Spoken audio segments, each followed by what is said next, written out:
అందరికీ నమస్కారం. తెలుగు వాయిస్ ఛానల్కి స్వాగతం. ఈనాటి మన కథ చెల్లించిన ద్రోహం. 4 ఏళ్ల తర్వాత అరుణ్ భార్యతో కలిసి ఇండియా వస్తున్నాడు.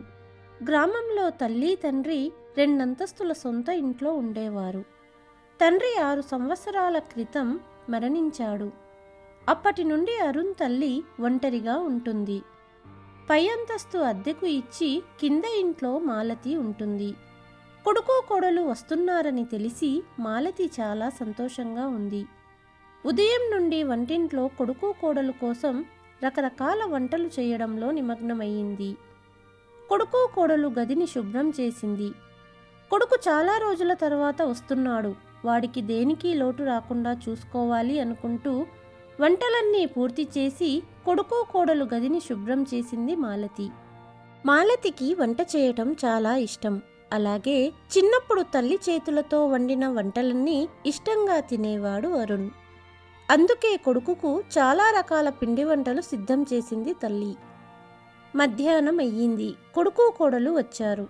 చాలా సంవత్సరాల తర్వాత కొడుకును చూసి తల్లికి కళ్ళల్లో ఆనంద బాష్పాలు కారాయి. భోజన సమయం కావడంతో ఇద్దరికీ భోజనాలు వడ్డించింది. తల్లి చేతి వంట తిని కొడుకు తల్లితో, అమ్మా, ఎన్ని సంవత్సరాలయ్యింది ఇటువంటి భోజనం తిని అంటూ పొగిడాడు. కోడలు కూడా, నిజంగా వంట భలే ఉంది అత్తయ్య అన్నది. ఇద్దరూ భోజనం చేశాక కాసేపు విశ్రాంతి తీసుకున్నారు. రోజు కొడుకుకు ఇష్టమైన భోజనం వండి తినిపించేది తల్లి. 2 రోజుల తర్వాత అరుణ్ తల్లితో, అమ్మా, ఈ వయసులో ఒక్కదానివి ఉండడం ఇబ్బంది కదా, అందుకే నిన్ను మాతో తీసుకెళ్దామని నేను నీ కోడలు వచ్చాము. విదేశాలలో మాతో ఉంటే నీకు బావుంటుంది కదా, ఇక్కడ ఒంటరిగా ఎలా ఉన్నావో అని దిగులు నాకు కూడా ఉండదు అన్నాడు కొడుకు. బాబు అరుణ్, కొడుకు కోడలుతో ఉండాలని నాకు కూడా ఎందుకు ఉండదు, కానీ మీ నాన్నగారు ఇష్టంగా కట్టుకున్న ఇల్లు, ఇక్కడి భూమిని వదిలి ఎలా రాగలను? తిరిగి 5 సంవత్సరాలకు వస్తాము, అప్పటిదాకా ఎవరన్నా కబ్జా చేసుకుంటే అడిగింది తల్లి. అమ్మా, ఇక ఇప్పుడు మనం అందరం కలిసి ఉంటాం కాబట్టి ఈ ఇల్లు భూమి ఇక్కడ ఉంచడం ఎందుకు, అమ్మేద్దామన్నాడు కొడుకు. కొడుకు మాటలను నమ్మిన ఆ తల్లి ఇరుగు పొరుగున ఉన్న అందరికీ, నేను కొడుకుతో విదేశాలకు వెళ్తున్నాను, ఇక ఒంటరిగా ఉండను, కొడుకు కోడలి దగ్గరే ఉండిపోతాను అంటూ చుట్టుపక్కల స్నేహితులకు చెప్పుకుంది. ఇన్ని రోజులు ఒంటరిగా ఉంటున్న తమ స్నేహితురాలు ఇక నుండి సంతోషంగా ఉండబోతుందని అందరూ సంతోషపడ్డారు. ఇక తల్లి తన 2వ కొడుకుని చూస్తున్నట్టుగా తన ఇంటి ప్రతి మూలను చూసింది. కానీ ఇప్పుడు ఆమె వృద్ధాప్యంలో ఒంటరిగా ఊరిలో ఉండడం కంటే కొడుకు మరియు కోడలుతో గడపడమే మంచిదనుకొని మనసు రాయి చేసుకొని ఆ తల్లి ఇల్లు అమ్మడానికి ఒప్పుకుంది. అమ్మా, నాకు ఎక్కువ రోజులు సెలవులు లేవు కాబట్టి తొందరగా పనులన్నీ చేసేయాలి అంటూ కొడుకు హడావుడిగా ఇంటిని భూమిని అమ్మకానికి పెట్టేశాడు. విదేశాలకు వెళ్ళిపోవాలనే తొందరలో సగం ధరకే ఇంటిని భూమిని అమ్మేశాడు కొడుకు. ఇక అందరూ కలిసి బయలుదేరే సమయం రానే వచ్చింది.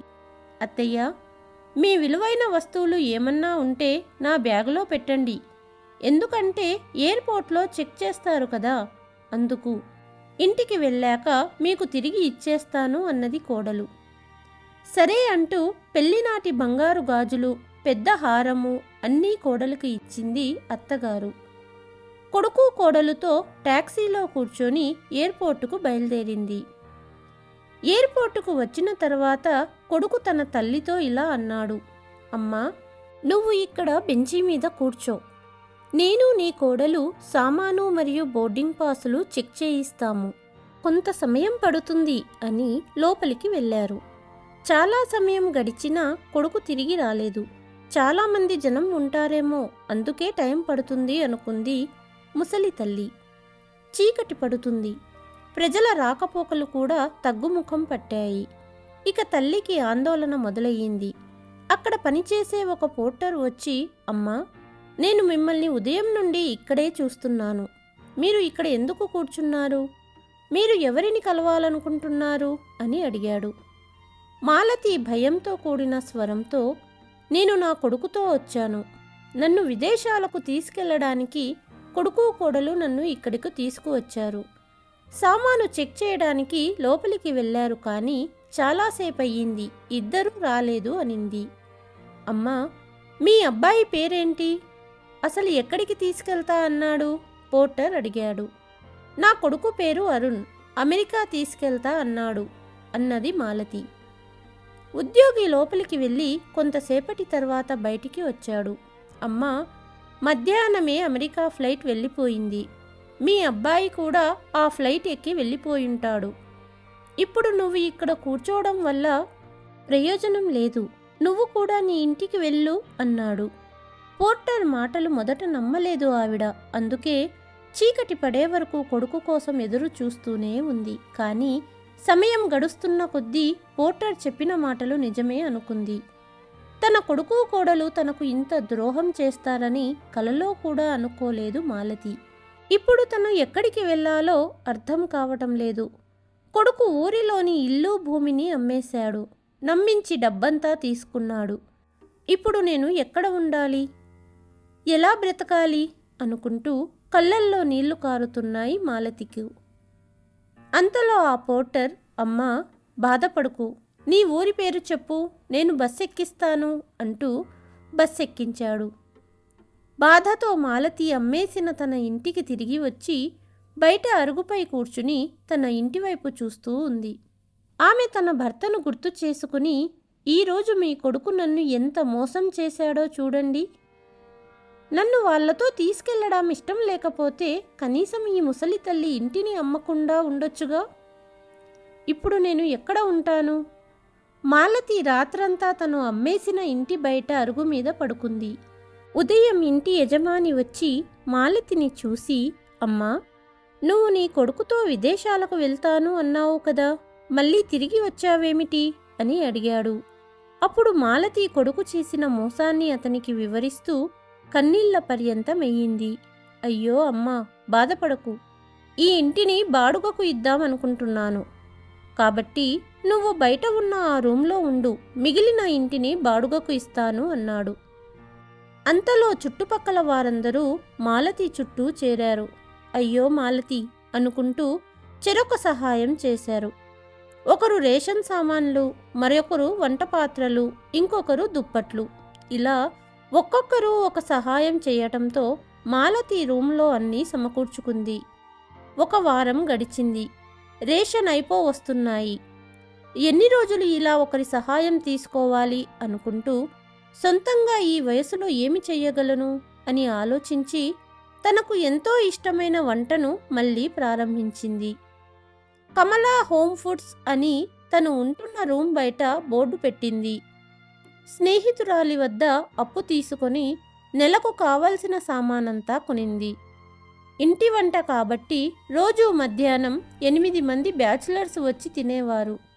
మెల్లమెల్లగా ఒక బండి కొని కమలా కర్రీ పాయింట్ అని రోజు పప్పు, కర్రీ, పెరుగు అమ్మటానికి ఒక మనిషిని పెట్టింది. ఇప్పుడు బిజినెస్ బాగా జరిగేది. స్నేహితురాలు అప్పు తీర్చేసింది. ఇప్పుడు 2 ఆడవాళ్లను తన కింద పని చేయటానికి సహాయంగా పెట్టుకుంది. ఇక అటువైపు కొడుకు పనిచేస్తున్న కంపెనీలో చాలామంది ఉద్యోగాలు పోయాయి. అరుణ్ ఉద్యోగం కూడా పోయింది. ఇక వేరే దిక్కులేని అరుణ్ భార్యతో ఇండియా వచ్చేశాడు. తల్లికి ముఖం చూపలేని అరుణ్ కొద్ది రోజులు హోటల్లో ఉన్నాడు. తల్లి బిజినెస్ గురించి తెలిసి తల్లి ఇంత వృద్ధిలోకి వచ్చిందో తెలుసుకుని తల్లి వద్దకు చేరాడు. ఇంటి బయట నిలబడిన అరుణ్ మరియు కోడలిని చూసి, ఎందుకు వచ్చారు అని అడిగింది తల్లి. అమ్మా, ఉద్యోగం పోయింది. నీ పట్ల నేను చేసింది చాలా పెద్ద ద్రోహమే, కానీ ఇప్పుడు నేను రోడ్డు మీద పడ్డాను, నన్ను క్షమించు అని కాళ్ళ మీద పడ్డాడు అరుణ్. అప్పుడు మాలతి, నువ్వు నిన్ను నమ్మిన తల్లి నమ్మకాన్ని వమ్ము చేశావు, తల్లికి ద్రోహం చేశావు. నువ్వు చేసిన ద్రోహాన్ని నేను తట్టుకోలేకపోతున్నాను. నన్ను ఒంటరిగా ఎయిర్పోర్ట్లో వదిలేశారు 2. అంటే నేను ఏమైనా ఎలా చచ్చినా పర్వాలేదు అనే కదా. నన్ను మోసం చేయడానికి ఎంత పెద్ద ప్లాన్ వేశారు? నన్ను ఇంతగా మోసం చేయాల్సిన అవసరం ఏంటసలు? అమ్మా, డబ్బు కావాలి అంటే ఇంటిని నేనే నీకు ఇచ్చేసేదాన్ని కదా. అమ్మా, జరిగిందేదో జరిగిపోయింది, దాన్ని మార్చలేము, మమ్మల్ని క్షమించు అన్నారు ఇద్దరు. ఒంటరిగా ఎన్ని కష్టాలు పడ్డానో మీకు తెలుసా? అయినా ఇప్పుడు నాకు ఎవరి సహాయం అవసరం లేదు. నేను నిన్ను మళ్ళీ నమ్మలేను. తల్లిని ద్రోహం చేసే నీలాంటి కొడుకులను నమ్మడం కంటే నా సొంతంగా నేనే బ్రతుకుతాను అంటూ ఆమె తన గది లోపలికి వెళ్ళి తలుపు వేసుకుంది. తల్లి మాటలు విని కొడుకు కోడలు వెనుదిరిగారు. ఈ కథ కనుక మీకు నచ్చినట్లయితే please like, share and subscribe to Telugu voice. మరుసటి కథతో మళ్ళీ మీ ముందుకు వస్తాను. అంతవరకు సెలవు.